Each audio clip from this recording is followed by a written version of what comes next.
My name is Mike Jimenez, and this is the Alamo City Sportscast coming at you from San Antonio, Texas, West San Antonio, West Bexar County represented. My name's Mike Jimenez, Joe Garcia producing today's show. We are live right now on Twitter, Facebook, and on Facebook, Twitter, and what? YouTube. Twitter's everything. There it is, YouTube. Man, I don't know what's going on with me today, dude. We're live on YouTube. Subscribe to the Alamo City Network. Again, you can like and subscribe, be part of the show by reaching out to us, leaving a comment or two. They're already coming in. They want to talk about Joel Embiid last night. How embarrassed are you as a Spurs fan? Okay, we need to ask this question because Joel Embiid went off last night for 70 points against the Spurs. That is a record for the Philadelphia 76ers. He broke the 68-point mark that Wilt Chamberlain had set decades ago. And it's also a record for the most points the Spurs have ever given up to a player in a single game. How embarrassed are you as Spurs fans? Now, already before the show started, dude, you know how when the show starts, you put up that 2-minute warning, the music starts. We have a guy named Eric who already retweeted the whole thing, say that he needs to make this all complete by showing me, it says, quote, just need Jimenez to throw the Spurs hat and jersey in the trash to make the Skip Bayless conversion complete. Are we going to do that? Are we going to take off our Spurs jerseys, burn them in the trash because of what happened last night? I'm still wearing my Spurs jacket. I got it on right now. There you go. There you go. Now, I'm not going to do that. Although I do find it funny when Skip Bayless does do that. But I'm not going to do that. So we're going to get into that. We do have a special guest, Carolina Teague. She will be on with us in just 2 minutes. So we'll be with her in about 2 minutes. Other things that we're talking about today, besides Joel Embiid, we have big news this morning. Breaking news, if you will, involving the NBA Rookie of the Year. The new odds are out. Who is favored to win now? Is it Wemby? Is it Chet? The tide is turning. We're going to get into that in a minute. Also, this weekend, we've got the AFC Championship game. We've got the NFC Championship game. Which game intrigues you the most? Is it Lions-Niners? Is it Ravens-Chiefs? We have a poll on Twitter at MJ Acquired Taste. I posted that poll maybe about 15 minutes ago, and lots of people are responding already. Again, Carolina Teague will be with us in a minute. Also, we got to get into that new podcast that came out, that dropped yesterday here in San Antonio, In the Building, with Mike Taylor, Rudy J. Yeah. I talked with Rudy J earlier this morning about his first show. Some of it on the record, some of it off the record, but whatever was on the record, I'll talk about as well because I'm so proud of those guys. Yeah. You know, before I was San Antonio Sports Star, before I started doing this, I was a member of Thunderdome. I would go to their events. I would listen to Ticket 760. Mike Taylor was my guy. And as time has gone on, Mike Taylor's become kind of friendly towards me. We've hung out a few times, you know, had drinks a few times, gone out, had breakfast once or twice. He was a good guy. And I'm happy for him and Rudy J, but we'll get into that. Yeah. Also, ask us any questions you want from me and Carolina because Carolina's my girl. She is unfiltered when it comes to what she talks about, her impressions on things. If it's about sports, if it's about pop culture, if it's about nostalgia or just being outright nasty, reach out to us and leave us a question that you would like for us to have. But again, already the chat lines are blowing up. What do people want to talk about, Joe? Everybody wants to talk about everything. We got Chris Lea joining us right now. He says he's not embarrassed about the game last night. Embiid just had that game last night. If we lost by 40 and Embiid going for 70, I would be okay. Okay, that's Chris Gonzalez with that comment right there. Gonzalez, yeah. Lots of people reaching out to us right now. People saying Wemby over Chet. Again, we'll talk about the Rookie of the Year. Let's bring in Carolina Teague. You know, I mean, she's the pretty one in this podcast today. Carolina Teague, how you doing, CT? What's up, you guys? How are y'all doing today? Wait a minute. I'm looking at my clock right here. It is Tuesday. Do we have a Tuesday with Teague? We do. We do. I didn't even think about that. I just realized that right now. I was like, I had to think of something, and I was like, wait a minute. It is Tuesday. We have Carolina Teague with us right now. Let's get into some sports topics because last night, Spurs lost to the Philadelphia 76ers 133-123. Spurs kept it close. Had a lead in the first quarter, kept it close in the second. Kind of got to a double-digit area in the third quarter, but they played tough. Spurs lost by 10 last night, dropping to a record of now 8-35 on the season. But the big news last night was the fact that Joel Embiid went off. 70 points on 24 of 41 shooting. Dude was 21 of 23 from the free throw line. 70 points, which is a record for the Philadelphia 76ers. It eclipsed a record that was once held by Wilt Chamberlain, who had 68 points many years ago. And the Spurs gave up the most points ever to an opponent ever, a single player opponent in one game. Carolina Teague, scale of 1 through 10. How embarrassed are you as a Spurs fan as to what happened last night? 10. 10. Just I'm go embarrassed. at 10. Absolutely. We could try to slice this pie any way we'd like, and we can go into as many deep dives as we like. But when Joel Embiid drops 70 points on the San Antonio Spurs of all teams, you goddamn right I'm going to be embarrassed. Yes. This is when we had conversations in the past about Victor Wembanyama and how he would size up against somebody like Nikola Jokic, Joel Embiid. These are the people that we were talking about. And Jokic versus Wemby, that was a good matchup. It wasn't, as disrespectful as what Joel Embiid just did. He had a stat line like Michael Jordan last night. Not only Chamberlain's record for the franchise, he also had a same stat line as Michael Jordan: 65 points, 15 plus rebounds, 5 plus assists. Something of that nature, something crazy like that. And only Michael Jordan has done something like that. You goddamn right you should be embarrassed. This reminded me of David Robinson's box score when he scored, 71 points against the Clippers to end the season way back when. And it was not televised. So, I saw people bringing up the David Robinson thing back in the day. Stop bringing up old shit. What's going on right now? Right now, Joel Embiid just dropped 70 points. Well, why aren't we talking about Zach Collins? This is bad. That's where I was going to go. Talk about his performance. On a scale of 1 through 10 of embarrassment, I will respect your 10.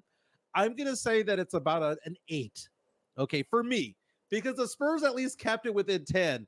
As that one listener responded, if the Spurs had lost by 40 and Joel Embiid went off for 70, that would be beyond a 10, right? Yeah. But when it comes to last night, the Spurs kept it close. The Spurs were actually winning most of the first quarter. They kept it close in the second. Third quarter kind of got away, but they kept it within 10 or 15 points, which means that Embiid had to still stay out there and do his thing. But man, the person who should be the most embarrassed is Zach Collins, who in 20 minutes last night was 0 for 7, 1 point, missed all 5 3-point attempts. And my God, Joel Embiid must have had half of his points on Zach Collins. He made Zach Collins look like a 6th grade boy out there. I don't believe that Zach Collins is 7 foot, because what is Joel Embiid? 9 feet tall? Joel Embiid was bodying him up the entire time. I understand bodying up Wemby, dude. Wemby is built like Kevin Durant, only taller, right? Wemby is not the girthy guy. He's not Jokic. He's not Giannis. He's not, Joel Embiid. But Embiid was going out and just outright abusing Zach Collins. And now so many parts of Spurs Twitter right now are coming at me going, dude, this is the most embarrassing contract because the Spurs signed Zach Collins to this extension. And Collins yesterday looked like a fool out there.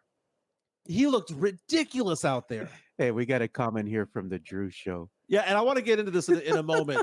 We'll readdress the Drew Show. Thank you for the $5 tip, Drew. We'll do that. What did he say? Let's keep it on sports for right now. Okay. Right now, but we're gonna address Drew. We're gonna address your comment there. And by the way, I love this comment here. It's not cheeses with Teague. It's breakfast with CT. I'm hungry. There you go. Let me just say this. I like that you're being nice today and you're giving them an 8, because I tend to be on the other side of the spectrum. And at this whole, at least we lost by 10 points thing, and at least we didn't lose by 40 points. I am so tired of these moral victories. Oh, okay, great. So now we're just 8-35 now. Now the Spurs are just 8-35, right? Because moral victories are okay in everybody's world. We're just going to keep making excuses and excuses and excuses and excuses for a team that's having a losing season. Well, I don't think it's. I think it's the realization that this team sucks. I think it's the realization that the Spurs only have 3 players on this entire roster that are worth keeping. I think it's the realization that we're starting a G League team out there with a couple of NBA players and with Wemby. That's basically it. They need to blow up this entire team. And you go up and down. I like the story of Champagny. I like him on this team, right? But that guy should be the 8th or 9th guy on the team. Sohan, he's doing a lot better. He's doing a lot better. But I mean, is he really a starting power forward in the NBA right now? No, he wouldn't be starting for 3/4 of the teams in the NBA right now. Wemby's a phenom. We know he's going to be good. Yeah. Trey Jones playing a lot better. Injured, by the way, hurt his ankle in the game. Don't know how long he's going to be out or if at all. Conflicting reports online right now about whether that ankle injury is going to keep him out for a while or not. Vassell, 22 points last night on 7 of 13 shooting, but inconsistent. Might be averaging 18, 19 points per game, but is very inconsistent. And then there's nobody on the bench. Keldon Johnson, inconsistent as well. This team is just bad. And I think the moral victories are there because people are trying to find a silver lining in this. And they're like, this team is going to get better. No, they're not. That's a fallacy. They're not going to get better because they're not talented. Victor Wembanyama is talented. He is going to got to build the team around him. But there is nobody else on this team right now that I give 2 shits about other than Victor Wembanyama. Hey, check this out. This is funny here by Chris Leha. He says, Traffic Cones Collins, a.k.a. Booty Crumbs, because he says that's how he plays defense. Yeah, like a traffic cone. Yeah. Just an FYI, last night, Joel Embiid scored the majority of his points against Victor Wembanyama. Well, Wemby is hold on, wait. So let me say this real quick. He scored the most points against Victor Wembanyama, but that doesn't diminish Zach Collins' horrible playing last night. It doesn't at all. I mean, Joel Embiid just kind of like bulldozed over him the entire night. I mean, did anybody put up like a fight against Joel Embiid? Obviously not. He scored 70 points. There's nobody with the size to do so. I'm sorry? There's nobody with the size to do so. Zach Collins is probably the best one. That's what I'm saying. It should be Zach Collins that should at least maybe hold Joel Embiid to, I don't know, less than 50 points. Right. So Victor Wembanyama playing center works against about 26 teams in the NBA. There's about 3 teams out there that it doesn't work for. It doesn't work against the Nuggets because Jokic is too big. It doesn't work against Joel Embiid and the Sixers. And there's probably a couple of others that it doesn't work against. The rest of them, he can finesse his way and block and do weak side defense on and get a block or 2 or 5. But the fact of the matter is that last night's game just showed that you need to have somebody by Wemby's side that is going to provide that defensive girth, if you will. But last night, Spurs losing 133-123. I understand what you're saying, CT, about moral victories, and no one likes them anymore. Somebody just said that right now. They said the Spurs are the NBA champions of moral victories. Exactly. I understand. It says we only lost by 10. This is a rebuild phase. Yes, and it takes average 3 to 5 years to rebuild. I have covered the team since 2017, right when Kawhi Leonard got injured. We're on 2018, 2019, 2020, 2021, 2022, 2023, 2024.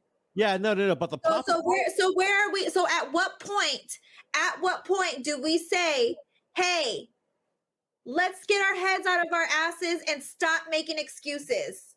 The pop apologist would have you think otherwise. I've heard so much this year where we're just in year 1 of the rebuild.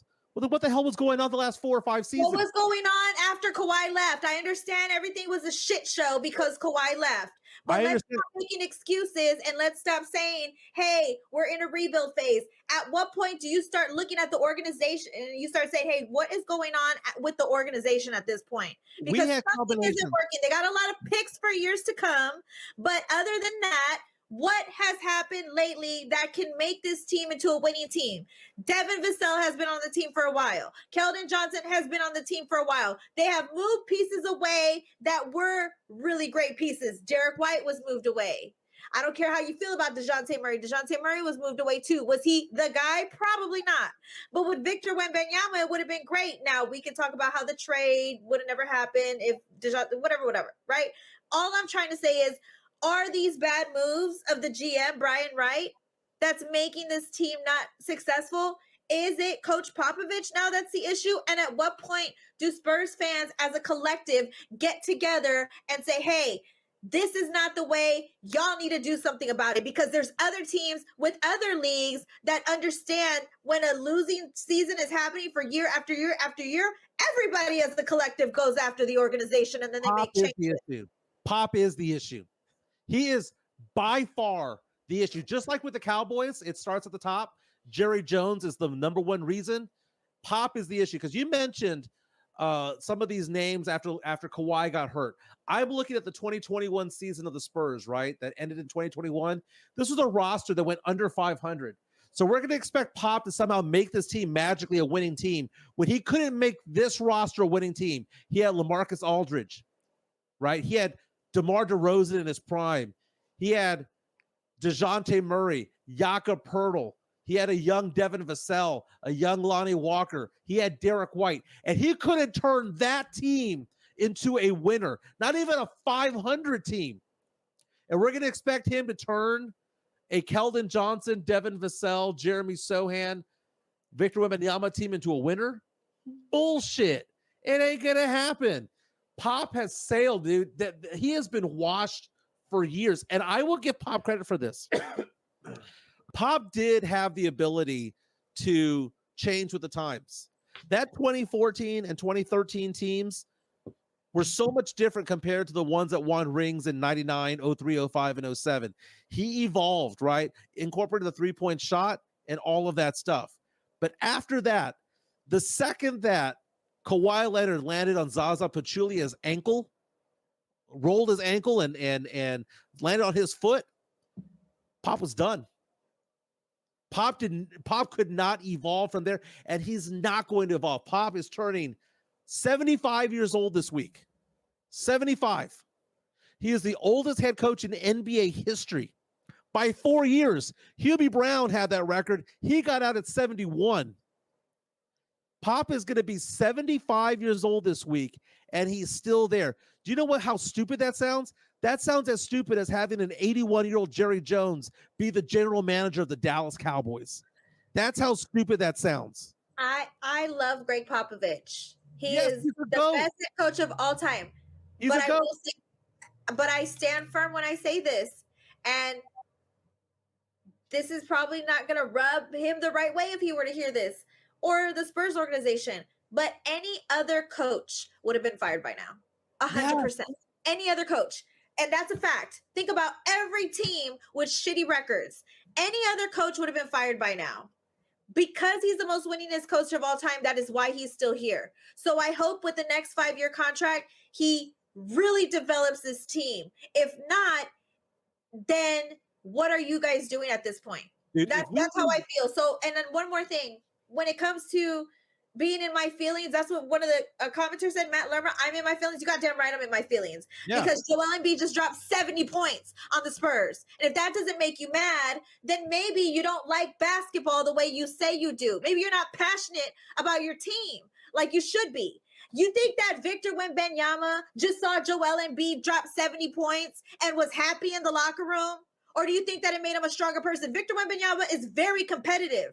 So not only am I embarrassed, I would assume that Victor is just as embarrassed. I would hopefully assume that Zach Collins is just as embarrassed that Joel Embiid just dropped 70 points.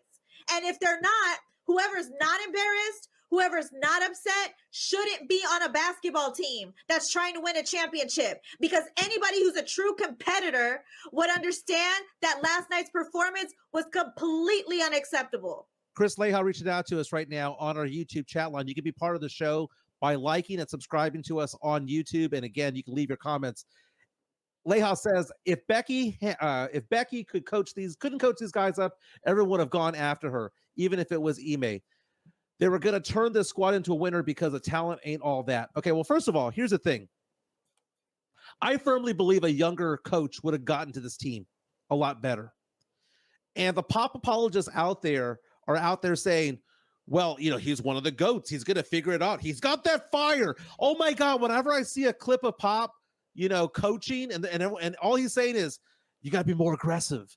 You got to be better. You got to bang the boards. And they're like, you see, he knows what he's doing out there. It's the stupidest thing ever. And I'm going to tell you why. You see what's going on with the Houston Texans, right? Who's the head coach of the Houston Texans? DeMeco Ryans. DeMeco Ryans is in his 30s. DeMeco Ryans is somebody who identifies with a young team. I firmly believe that if you put Bill Belichick as the head coach of the Houston Texans this past season, they would not have won the division. They would have not have gone to the playoffs. They wouldn't have won a playoff game. Sometimes you need young blood. And you know what? I'm looking at the records right now. Spurs last 5 seasons, 32-39, 33-39, 34-48, 22-60, 8-35. Every year, the winning percentage is getting lower and lower and lower with Pop there, okay? Last 125 games, the Spurs are 30-95. Pop, that's on you, dude. That is on you. This is DeMeco Ryans is a young coach, and I don't like ageism, right? Because it doesn't matter how old you are, you can always develop, you can always learn. So I'm not with the Pop is old. I'm not on that wagon because I feel like no matter at what age you are, you can learn, you can change your ways. I'm a firm believer that. But let me just hold on. They replaced Lovie Smith with DeMeco Ryans, right, for the Texans. I think it's also an issue with the GM as well. Make sure you're putting the right people in the positions of power, because there's a lot of organizations with GMs that fire coaches all the time and they can't seem to get it right with the right person. The Houston Texans surprisingly did.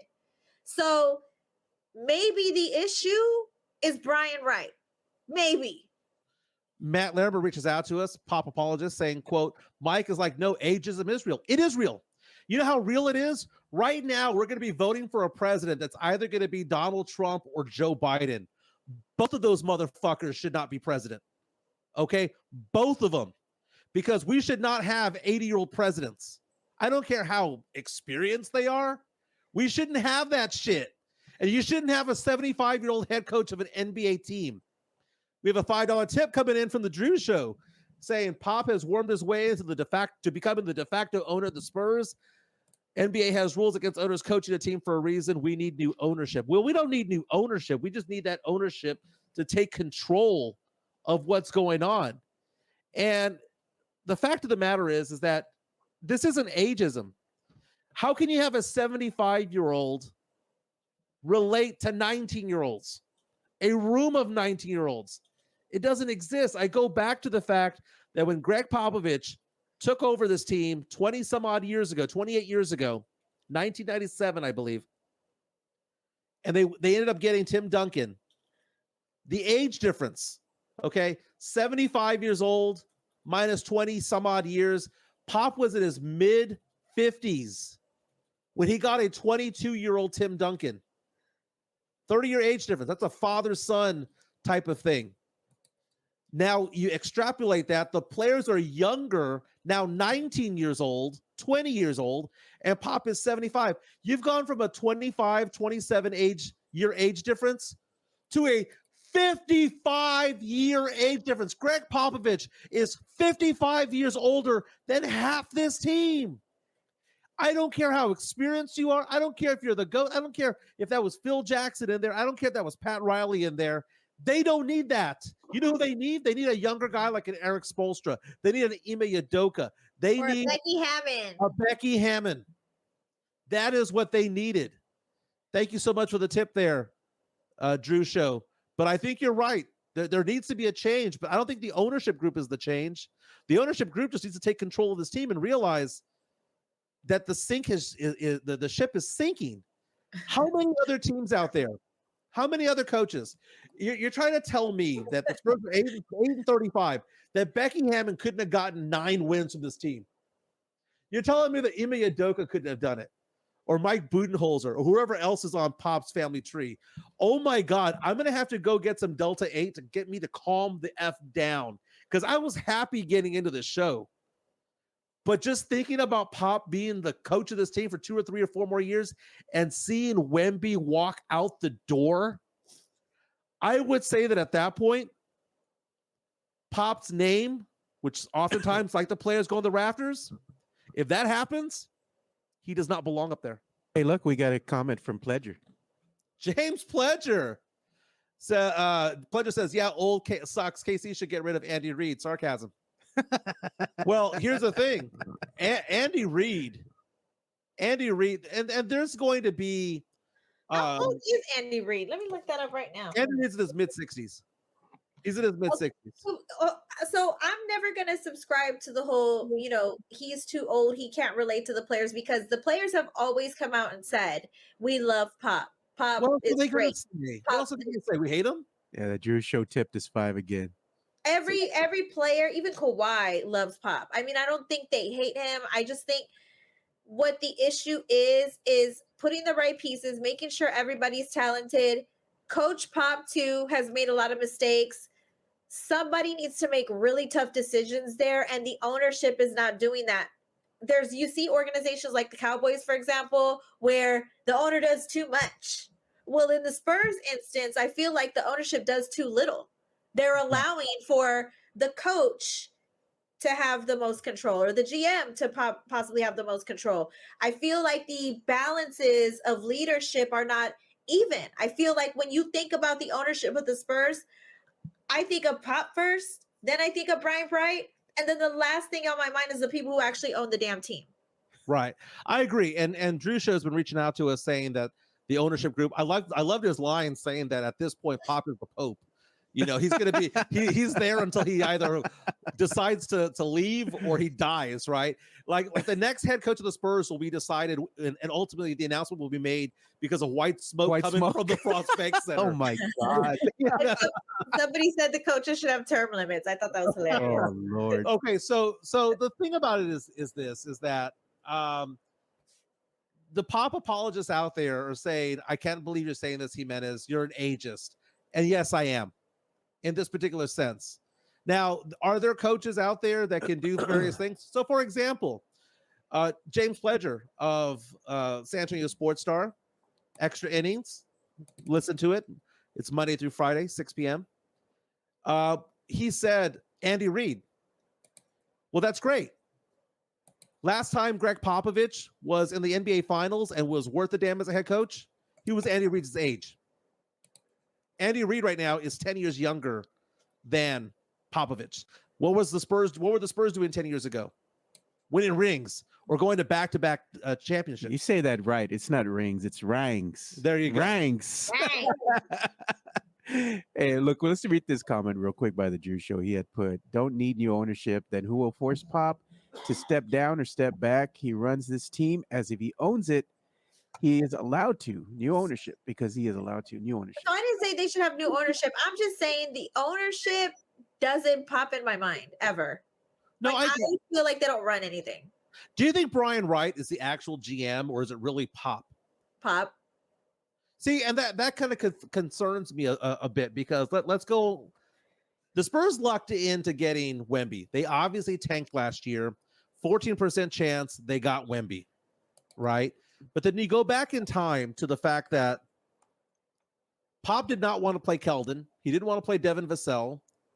He wanted Sohan at point guard for some reason. You can go back in time to about 10 or 12 questionable things over the past 6 or 7 seasons. And it's like, I don't understand.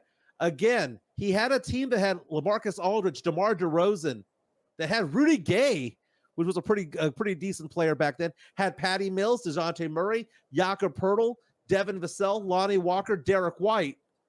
Could not get to 500 with that team, but we're going to somehow expect him to build this team up into a winner as he's turning 76, 77, 78, 79. Who does he think he is? The president of the United States? No. It's time for them to chop the head of the snake Look at off. what Pledger said. He said, Reed has Mahomes, Pop had big three, and Kawhi. Players will always be what wins. Oh, no, I agree. And we actually have Victor Wembanyama, who is a phenom. So we got 8 wins. You put, So you put the guy reason- on. Yeah, go ahead. the reason why I think Pop runs the show, and the incident that sticks out to me the most is the Josh Primo situation that had happened. Yeah.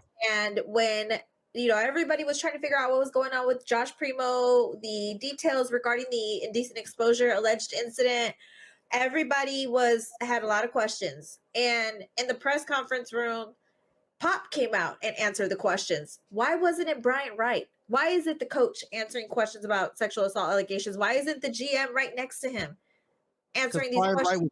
Brian Wright was implicated in allegedly knowing about this. Oh, okay, yeah, I forgot about that part. But still, at the end of the day, he could have came out still and been like, "Hey, this is under investigation, and we're not making comments at this time." Just something as simple as that would have let me feel comforted, as if, you know what, he's standing there right next to Pop because he's the real boss and he has his back.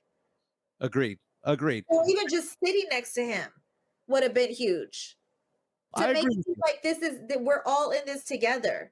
Sitting next to him, even saying we're not going to comment, anything like that would have made me feel like, okay, Pop doesn't run this team.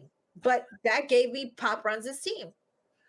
Oh, Mario Cavazos reminding us that some 70-year-olds have to retake their driving tests, and Pop is 75, about to be 75 this week, and still running this team into the ground. We're talking to Carolina Teague. She's on Twitter, or if you are a cool kid and call it X, it's Carolina Teague _. She's also the host of a League of Her Own podcast on YouTube. Don't forget to like and subscribe. Now, last night, Victor Wembanyama had 33 points on 10 of 19 shooting. Again, he was being bullied by Joel Embiid, who went off for 70. But Wemby, going for 33 yesterday, brought his season average above 20 points per game. So now he's averaging 20.4 points per game, right around 10 rebounds, around 3 blocks per game. And we've been talking about this whole rookie of the year, right? Because Chet Holmgren won Rookie of the Month in November, won it in December. And the Vegas odds were saying that Chet Holmgren was the favorite to win Rookie of the Year, even though Wemby has him on points, rebounds, assists, and blocks. The fact of the matter is that Chet Holmgren plays for a team that's winning, battling for a 2 or 3 seed in the West. Well, breaking news overnight. You know why I know this is breaking? Because who else in San Antonio follows this shit other than me? I follow the Rookie of the Year odds every day, and overnight, if you want to go to my screen there, Joe, overnight, FanDuel named Victor Wembanyama the favorite to win Rookie of the Year, now at minus 125. The odds changed even more in the last 30 minutes. Minus 125 favorite over Chet Holmgren. If you go to DraftKings has both of these guys tied for the same odds to win Rookie of the Year. And if you go to BetMGM online, they still have Chet as the favorite. But according to FanDuel, the tide is turning. According to FanDuel, they believe that Victor Wembanyama is the favorite now to win Rookie of the Year. It's about damn time. It's about damn time. It's about damn time. I just realized I had a little Lizzo in me there. But hey, no, man, I there ain't find that to nothing be little about Lizzo, bro. So what are your thoughts on this? What are your thoughts on now Wemby being the favorite according to some of these online sports books? I just knew it was going to happen. He's a phenom. He has played very well this year for his first year. He is the face of the Spurs despite their losing record. A rookie to be the face of a team is huge. And he's been despite all the losses, he's been very impactful for the San Antonio Spurs. So to me, it wouldn't surprise me if he won Rookie of the Year. He's expected to. When the season started, he was the overwhelming favorite. I think a lot of people got taken aback by how good Chet Holmgren is. But Holmgren over the past few weeks has kind of struggled. You know, he hasn't been doing himself any favors. Going into January, people gave me shit because I said, you know, it's January 1. As of now, Chet Holmgren's the rookie of the year. And a lot of Spurs fans are giving me crap. And I was saying, I am not saying that I want Chet over Wemby, right? All 30 GMs would choose Wemby over Chet. I want Wemby over Chet. I was just saying that the first 25 games of the season, Wemby was outplayed. And the tie going to the runner was the fact that Oklahoma City was doing so well. Mm-hmm. But now you see Chet kind of regressing a little bit and Wemby getting better and better and better. Wemby obviously will be the rookie of the month for January by far. And hopefully the minutes restrictions comes through.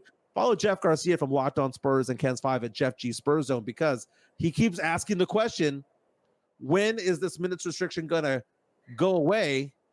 Right? Because Zach Collins had a bad injury, ankle injury, came back, playing back-to-back games. The fact of the matter is it's all bullshit.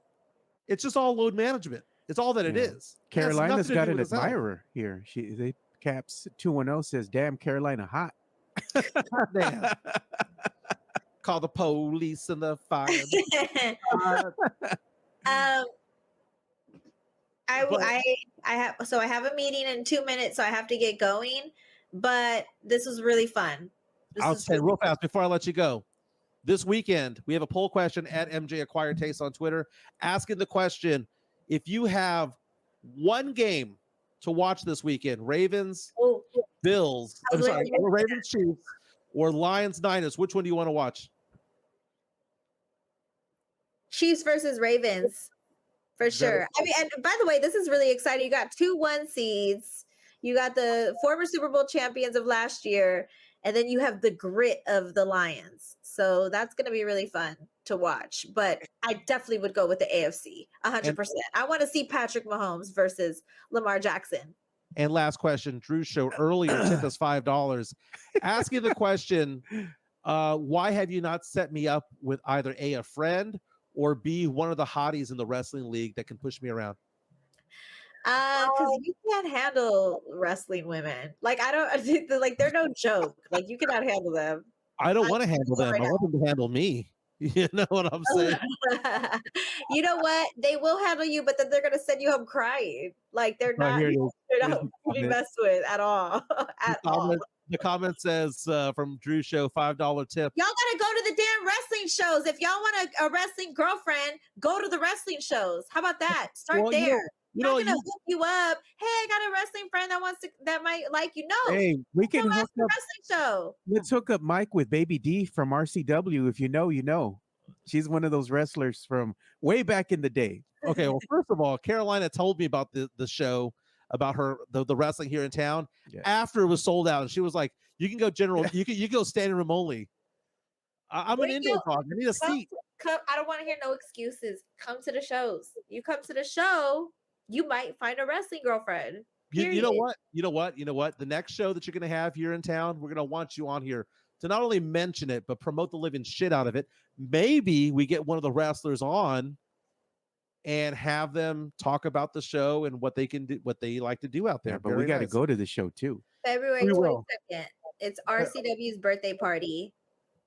February 10th is Mission Pro. February 10th is also Booker T's Reality of Wrestling. So I'm going to be in Houston instead of Mission Pro. But they also got one February 10th, Mission Pro Wrestling, February 10th. Can we get one of the female wrestlers? Mission Pro Wrestling is all women, by the way. Mission Pro Wrestling is all women wrestlers. I want to see one of the female wrestlers like body slam Mike in the middle of the ring. They can body slam 400 or not 400. They can body slam like 300-pound men. Like I've seen it. I've seen them body slam 300-pound men. Oh, well, I clear that. Not over that. I'm significantly under that. Okay. Significantly under that. I'm about 70 pounds under that. All right. That is Carolina Teague. Follow her at A League of Her Own podcast on YouTube. You can follow her on Twitter /X at Carolina Teague _. Carolina Teague, thanks for being with us today. Yeah, thanks, CT. Bye. Thanks for having me. See you guys later. Bye-bye. CT is awesome. I love having her on the show. Carolina and I go way back, and it's just one of those things where, I like what she brings. I like what she brings because it is a voice in sports talk that is needed. We had someone who reached out earlier to us on our chat line. By the way, we're live on Facebook, asking YouTube, how to donate and Twitter, asking how to donate and all that stuff. And we'll go into that in a second. Yeah. But was mentioning the fact that they have turned the channel from the radio stations and have started listening to podcasts.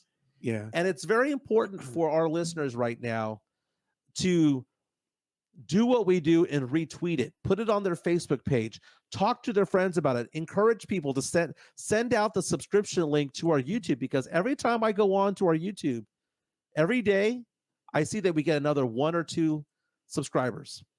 And our goal should be by the end of March to have 1,000 subscribers. That's going to be the goal, Project 1,000.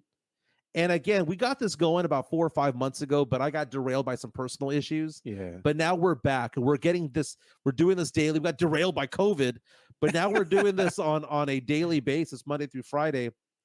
And the fact of the matter is that I'm looking at our numbers. I'm thinking to myself, man, our subscription numbers keep getting higher and higher. When the year started, we were at 620 subscribers. We're at 647 now. Okay. So we picked up about 25 or so over the past couple of weeks. Let's keep that going.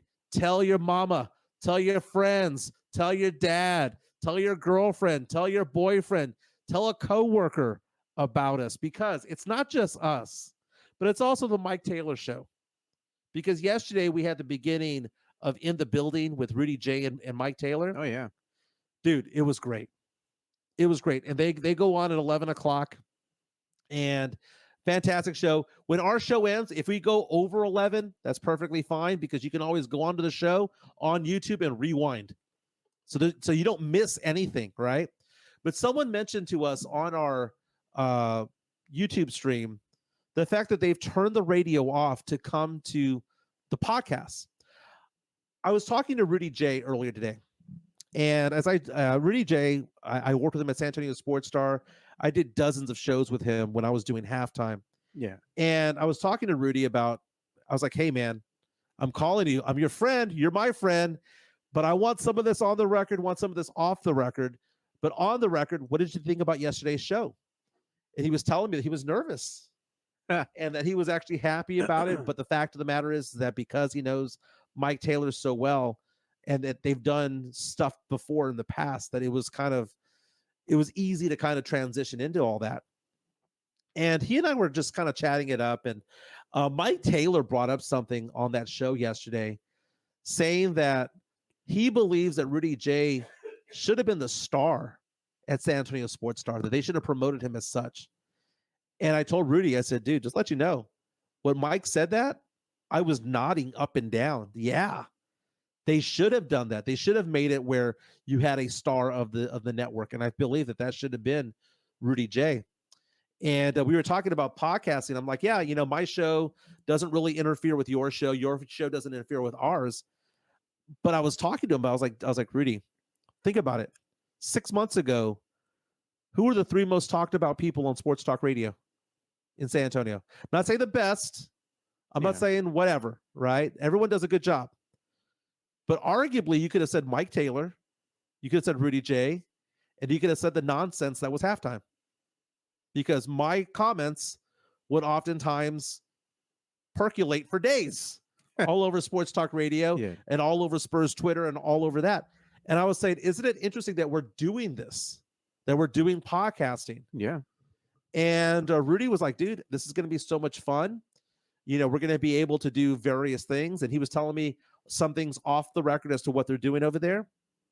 And I can't mention it, but lots of things that are going on over with that network. And I'm very, very proud of Rudy.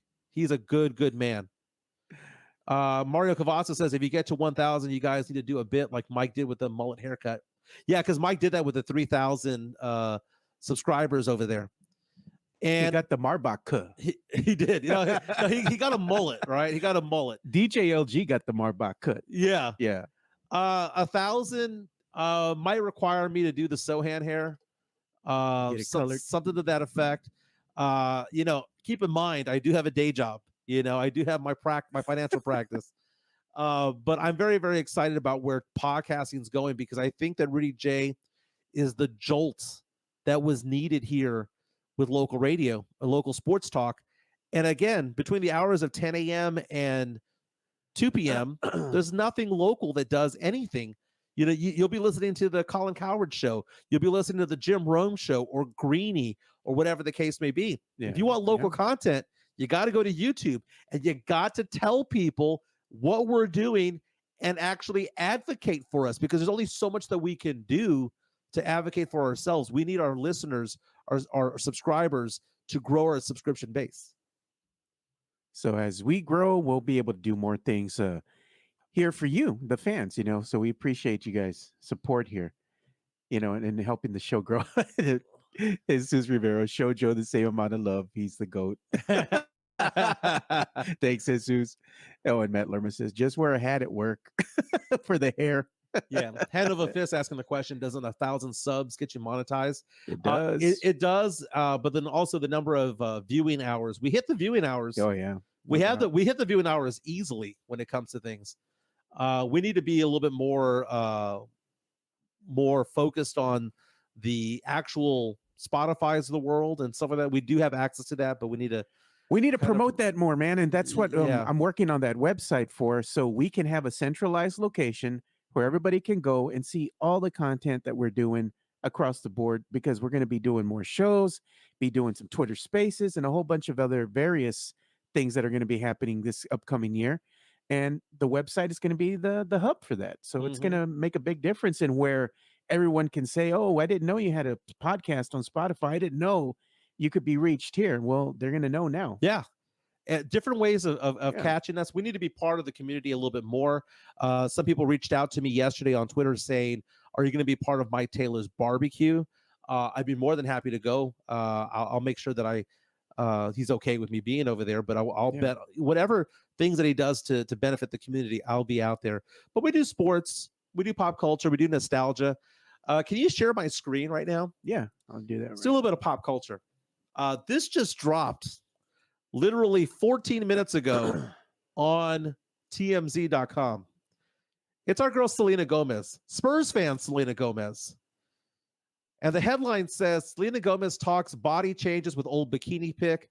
I won't look like this again. Now, the big news of Selena Gomez last week was the fact that she was named to be the star of a new biopic about Linda Ronstadt, the Mexican-American musician from years past, who's considered to be a rock legend, a music legend, a Spanish speaking legend, Spanish singing legend. But she was talking about the fact that people are giving her crap about various photos of her from the past compared to now. So in the past, when she was part of the Wizards of Waverly Place, which, by the way, they're coming out with a sequel to Wizards of Waverly Place, a reboot on Disney Channel, and she's going to be part of it. She's not going to star in it, but she's going to appear in the first episode or so. Cameo, yeah. But she's also in that show with Steve Martin and with Martin Short as well. But she's talking about the fact that people are body shaming her because, she has obviously gotten curvier as time has gone on. She has had medical issues over the years. She had a kidney replacement, for crying out loud. And people are giving her crap about her body. People are giving her crap about the fact that she's now dating the music producer Benny Blanco. And I'm like, just leave her alone, dude. She is beautiful. Selena Gomez is beautiful. And I think for a lot of people, they believe that Selena Gomez is like still a teenager. She's in her 30s for crying out loud. It's like those people who give Taylor Swift shit going, oh, all the 5 and 10-year-olds listen to Taylor Swift. Taylor Swift is 34 years old. There ain't no 5 and 10-year-olds at her concerts. Those are all 35, 40-year-old women. They have disposable income now. Exactly. Exactly. But it says in 2022, Selena Gomez famously said, being skinny wasn't worth the hassle of denying yourself your favorite foods, adding, quote, bitch, I am perfect the way I am. She's going full BB Rexa. What's wrong with BB, man? What's wrong with BB? Selena Gomez, Mexican-American, Texan treasure when it comes to it all. I love me some Selena Gomez, but that story dropped on TMZ.com like literally 20 minutes ago. I love her. Have you, what's that? Chris Gonzalez. Jimenez, she is in the range, right? Half plus 7. All right. Yeah. So in the range for me is 30 and above. Now, my daughter has told me that when I officially become divorced and I'm starting to date, she says that she wants that girl to be at least 18 years older than her. So my daughter's 20. So she's saying 38 and older. And I'm trying to push the limits. I'm like, Gabby, what if it's 35? You know? And she goes, that's just weird. She was in high school when that girl would have been in high school when I was born. And I'm like, I don't think I can go below 35, by the way. Why? I just can't. Not for a relationship. No. That's just not going to happen. Not. You're going to be like, no, it's not going to happen. How old are you? 35. 35, fine. 34. 32? 34. No, because when I got divorced the first time, I was 32 years old, and the girl I started dating was 24. And I dated her for about 6 months or so, and then we broke up. That was weird because it was like certain pop culture references that she didn't get, because I was like, oh my God, that song came out when I was in high school, and she was like, I was in second grade. And it was just a weird thing. So you make it 15 years, 13 years. I think that 35, that's 11 years younger than me, is as far down as I'm going to go. You should have like a little card and have like these actors or, iconic movie scenes in there, at least 3. And if you bring it out, right, when you're talking with someone, you're like, do you know who these guys are? And that'll tell you, does the conversation continue or it's been real? I got to go. That's so funny. That is so funny. Today's Tuesday, right? Yeah, Tuesdays with Teague, man. Tuesdays with Teague. So apparently, was this today? The Oscar nominations came out today? There's been a whole bunch of stuff happening today. I know there's been a lot of the Oscar nominations were just released in the past hour. More breaking news. My goodness, this whole show has been chock full of breaking news, but it appears as though the big winner when it comes to nominations, let's go ahead and show that, is going to be Oppenheimer, along with a movie called Poor Things, Killers of the Flower Moon, and Barbie. The movie Barbie had 8 Oscar nominations. Let's go through. Be honest, man. Did you see Barbie? I haven't, but I want to. I haven't seen it at all. I've wanted to, but every time I want to watch this with my daughter, she's busy, not in town. Best Picture, the nominees are American Fiction, Anatomy of a Fall, The Holdovers, Barbie, Killer of the Flower Moon, Maestro, Oppenheimer, Past Lives, Poor Things, and The Zones of Interest. Look at that. Barbie nominated for Best Picture at the Oscars. Let's go to Best Actor. Bradley Cooper for Maestro. Paul Giamatti, Jeffrey Wright, among others. Best Actress include Annette Bening, Carey Mulligan, Emma Stone. I love Emma Stone. Supporting actress, Sterling K. Brown, who's a very good actor, by the way. Robert De Niro, Robert Downey Jr., Ryan Gosling, Mark Ruffalo. That right there is a star-studded supporting actor nomination. Best actresses, Emily Blunt for Oppenheimer, America Ferrera for Barbie, Jodie Foster also there as well. So again, this is going to be a very interesting thing. What I like about the nominations that we're seeing so far is that people actually saw these movies. You know, they saw Barbie. I haven't seen Poor Things, man. I don't even know what that is. Yeah, but people saw Oppenheimer. People saw Barbie. It wasn't like last year. I think it was Everything Everywhere All at Once won all the awards. And that might have been the shittiest movie I've seen in 5 years. Man, it wasn't that bad. Oh my God. It was bad. Pure shit. It was pure shit. Hand of a Fist says Gosling steals Barbie. Yeah. I'm a Ryan Gosling guy. Dude, the guy is Ryan Gosling, great actor. The dude is hooking up with Eva Mendes. They're still together too. They have kids together. Yeah. I mean, I don't know if they're married, but the fact of the matter is that they may as well be. Common law at the very least. Lots of breaking news today, my man. Check this out. I didn't even see this till right now. I hope it is official Shams. Yeah. Shams Charania just posted right now. Cavaliers player Tristan Thompson, the infamous Tristan Thompson. Yeah. He's been suspended for 25 games for violating the league's anti-drug program. Why is it that all these dudes that get involved with the Kardashian clan, they partake of the drugs, man? You know, the Kardashian clan is just riddled with nonsense, man. It's Like, nuts, man. can you trust them? Let's say that you were dating Kourtney Kardashian or Chloe. Could you trust them for anything that they say? Because everything that they say and do is for money, right? I mean, talk about a big red flag. Okay. As I get divorced and decide to start dating and whatnot, a big red flag for me is going to be, do you watch the Kardashians? Because if you do, I don't want to see you.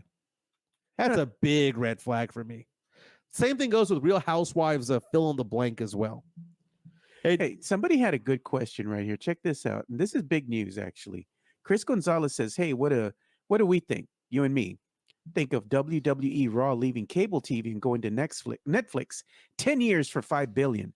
And that's a big one right there because WWE Raw or Monday Night Raw, it's a staple in cable, right? And it tells you the trajectory of things. It's on USA, right? Yeah, USA Network, And now, beginning January 2025, Netflix will air WWE Raw live on Monday nights for the US, Canada, UK, and Latin America, among other territories that it owns as well. I was so against going to streaming services, but the streaming services do it better. I mean, we saw Bally Sports sell off a piece of what they've got going on to Amazon. So now Spurs games potentially in the future will be on Amazon. MLB games, NHL MLB games, they do it better, man. Cable TV is dead. It is absolutely It's on life support right now, man. Just like radio. Radio is slowly decaying. I was talking to Rudy J about this morning. Love that guy. Yeah. And I was telling Rudy, I was like, Rudy, dude, I get more done with Joe in an hour and 15 minutes, hour and 20 minutes than I would normally get done in 3 hours of radio on the air. Watching a podcast of me and you or of Rudy and Mike Taylor is better because we get to do so much. It's not because we get to cuss and all that stuff. That's fine. We don't have the FCC behind us or looking over us.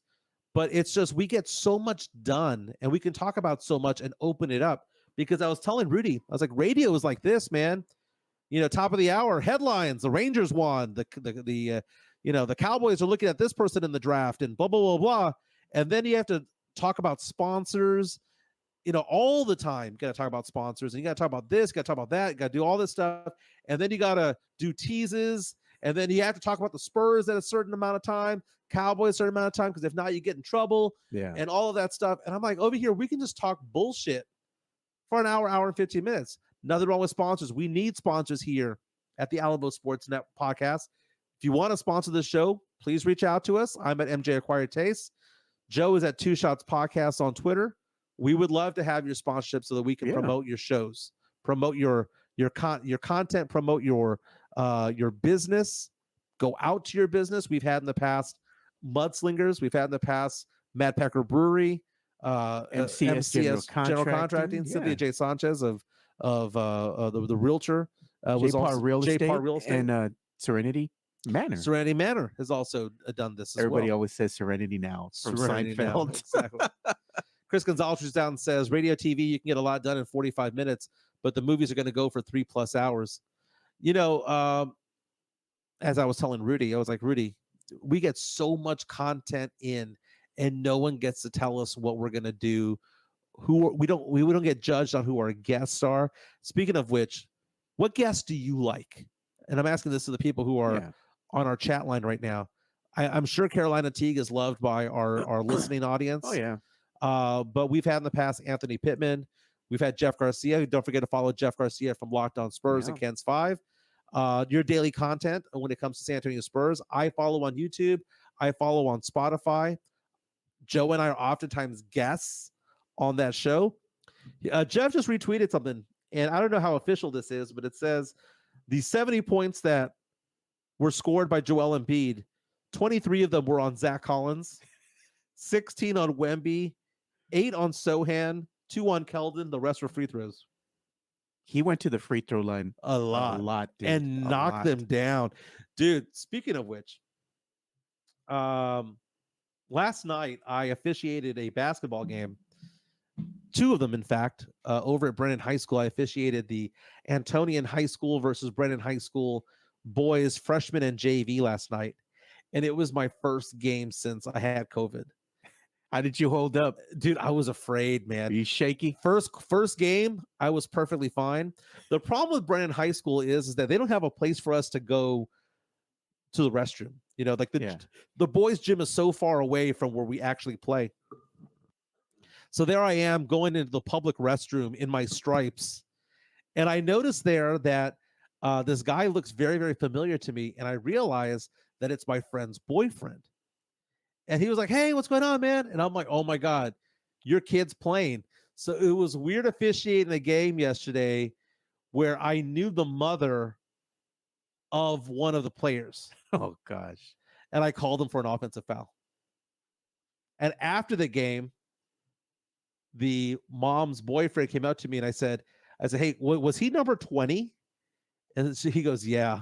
I said, "I nailed him for an offensive foul." And you know what he said? The boyfriend of the mom, that was the right call. He pushed off. He pushed off. It was fun last night. But I tell you what, though, the last quarter was brutal, man, on my legs. It'd been a while. But I've got a string of 8 nights of refereeing in 12. 8 out of 12 nights. But, Joe, what do you got going on this week?